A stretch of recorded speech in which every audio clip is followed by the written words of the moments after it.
Olá pessoal, sejam bem-vindos. Nós vamos começar agora um conteúdo novo. Nós vamos falar sobre a duração do trabalho. Quando a gente fala de duração do trabalho, esse é um ponto muito importante, muito recorrente, tá? Nas provas da ordem. Então tem que ficar ligado. Em geral, quem vai fazer a segunda fase da OAB em trabalho tem que ficar muito ligado nesse conteúdo, porque as peças cobram muito duração do trabalho. Como é que a gente tem, como é que é organizado a duração do trabalho no nosso ordenamento jurídico? A Constituição de 88, lá no artigo 7º, inciso 13, ela traz pra gente qual é o limite da jornada, que é a duração do dia, e a duração semanal. Então, a própria Constituição vai falar o seguinte: o limite semanal de trabalho é 48 horas. Então, o trabalhador só pode trabalhar no máximo 44 horas e ele só pode trabalhar por dia 8 horas. Essa é a jornada máxima prevista na Constituição Federal. A Constituição Federal, ela não tirou isso do nada, tá? Inclusive, o Brasil ainda é um dos países com a maior duração do trabalho semanal. 44 horas ainda é muita coisa para os padrões internacionais.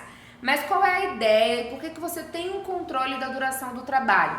Você controla a duração do trabalho para evitar danos à segurança e saúde do trabalhador. O tempo do trabalho, ele é uma questão de segurança e saúde do trabalhador e também para evitar que o trabalhador só trabalhe. Então, para garantir que o trabalhador possa se desenvolver, tenha tempo para cuidar da própria vida, digamos assim.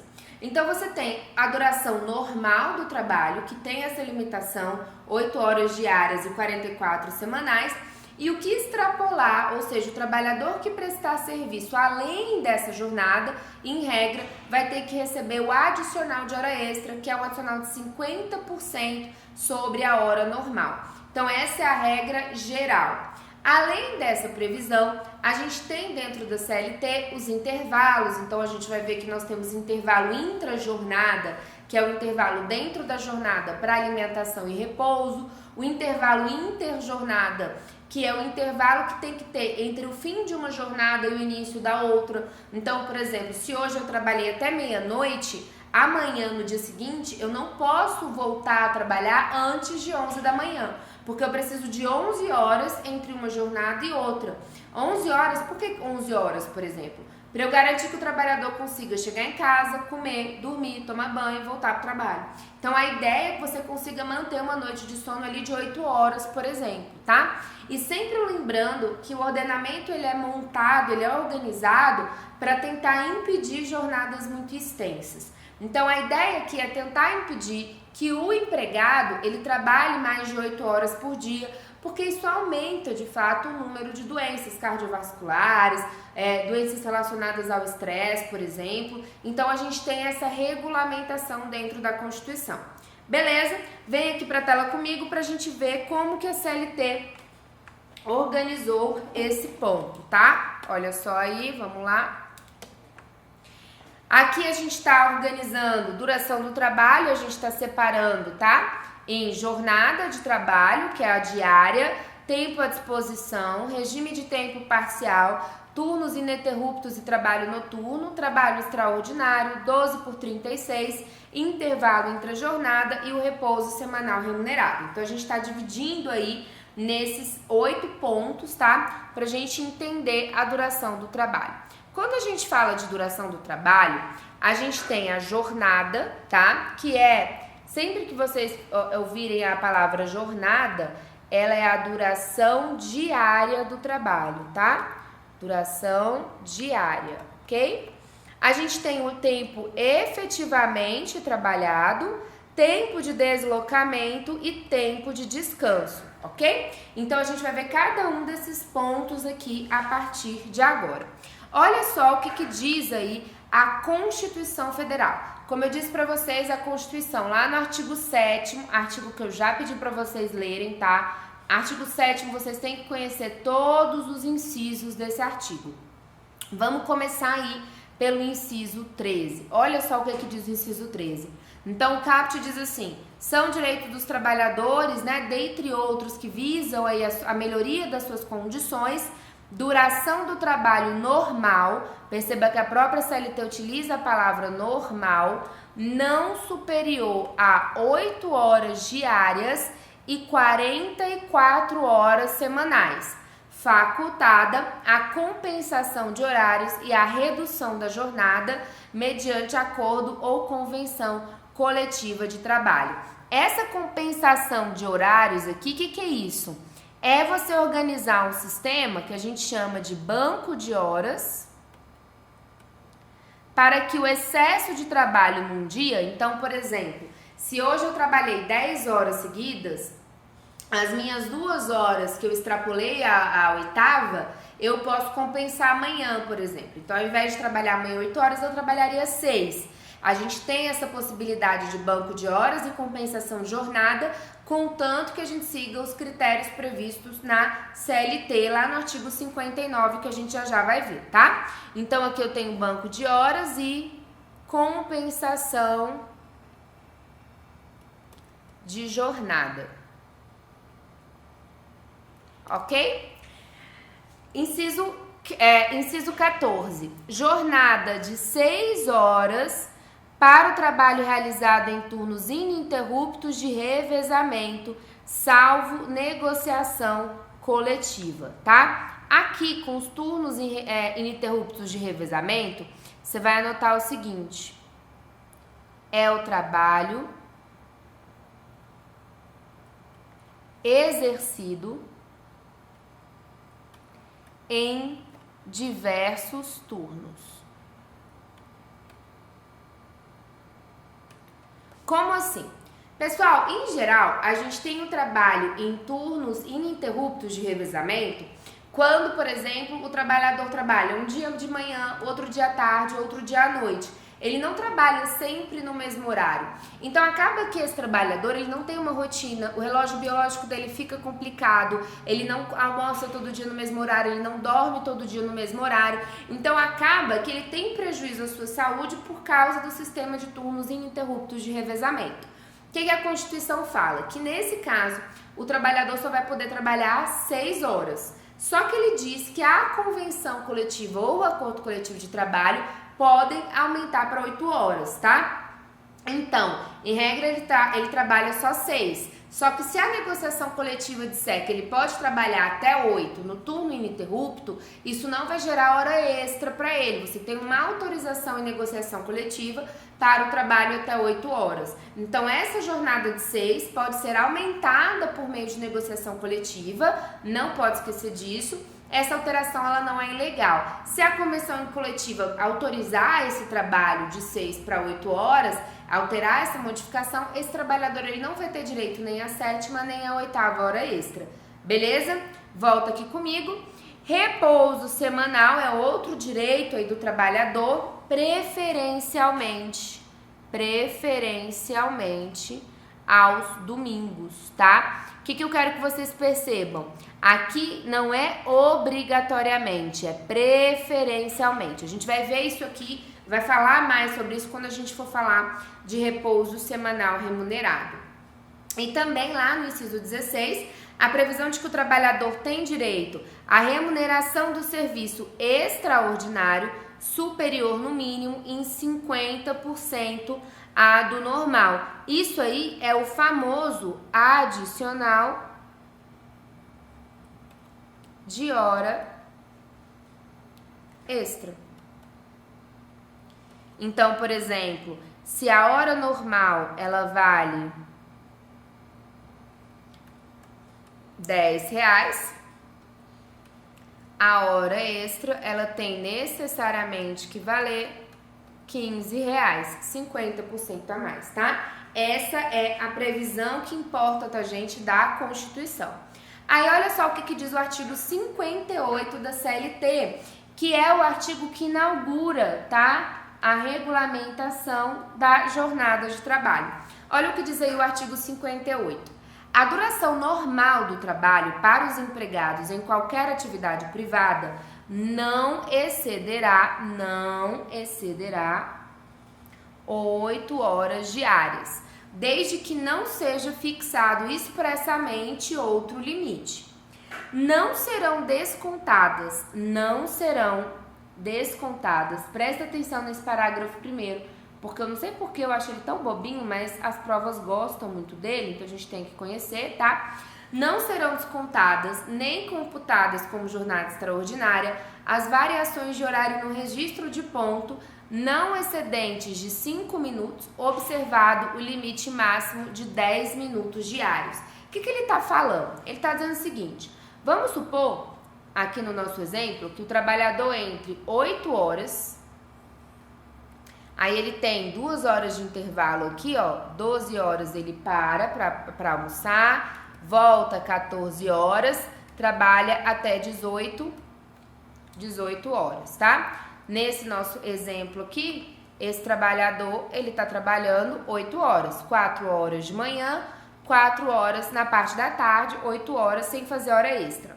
Se ele chega aqui no nosso primeiro dia, ele chega 8 horas e 5 minutos e sai 18 horas, esses 5 minutos que ele chegou atrasado não vão ser descontados. É como se você tivesse uma tolerância de 5 minutos, tanto na entrada quanto na saída, tá? Vamos supor que ao contrário, aqui no nosso segundo exemplo, ao contrário, vamos supor que ele chegou 7h55.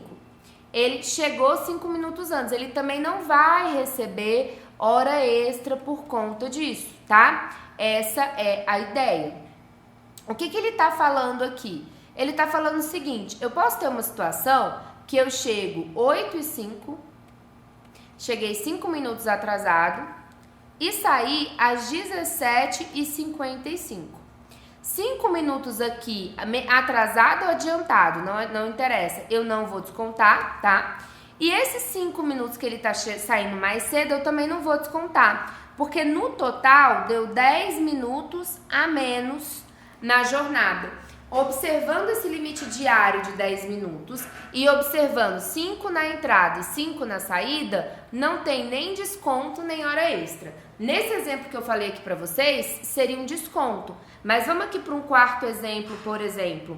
Se ele chega 7h55 e sai 18 horas e 5 minutos, aquele trabalhou menos 10 minutos, aquele trabalhou mais 10 minutos. Isso também não vai poder ser descontado, porque eu tenho 5 minutos de tolerância para mais ou para menos na entrada, 5 minutos de tolerância para mais ou para menos na saída, limite diário de 10 minutos, tá? Tem que lembrar isso, é uma previsão que a gente já tinha antes da reforma, muito importante. Aí olha só o que diz o parágrafo 2º, vem aqui comigo para a gente entender. Antes da reforma trabalhista, a gente tinha as famosas horas in itinere, tá? Que era ali um tempo considerado à disposição do empregador que o empregado recebia, uma hipótese que a gente tinha de horas in itinere. Quando o transporte, casa, trabalho era oferecido pelo empregador, a empresa fornecia o ônibus, que ia lá, pegava o empregado na casa dele e levava para o trabalho, tá? Esse ônibus era fornecido pelo empregador.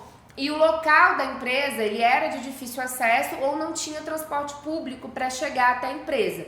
Nessa hipótese, por exemplo, todo esse tempo gasto dentro do ônibus da empresa, o empregado recebia como se estivesse trabalhando. Isso era a hora in itinere. Com a reforma trabalhista, a gente não tem mais horas in itinere. Então, não existe mais essa possibilidade de tempo à disposição do empregador, não existe mais a possibilidade do empregado receber por essa hora de deslocamento. Olha a nova redação do parágrafo 2º do 58. Vem comigo para a tela.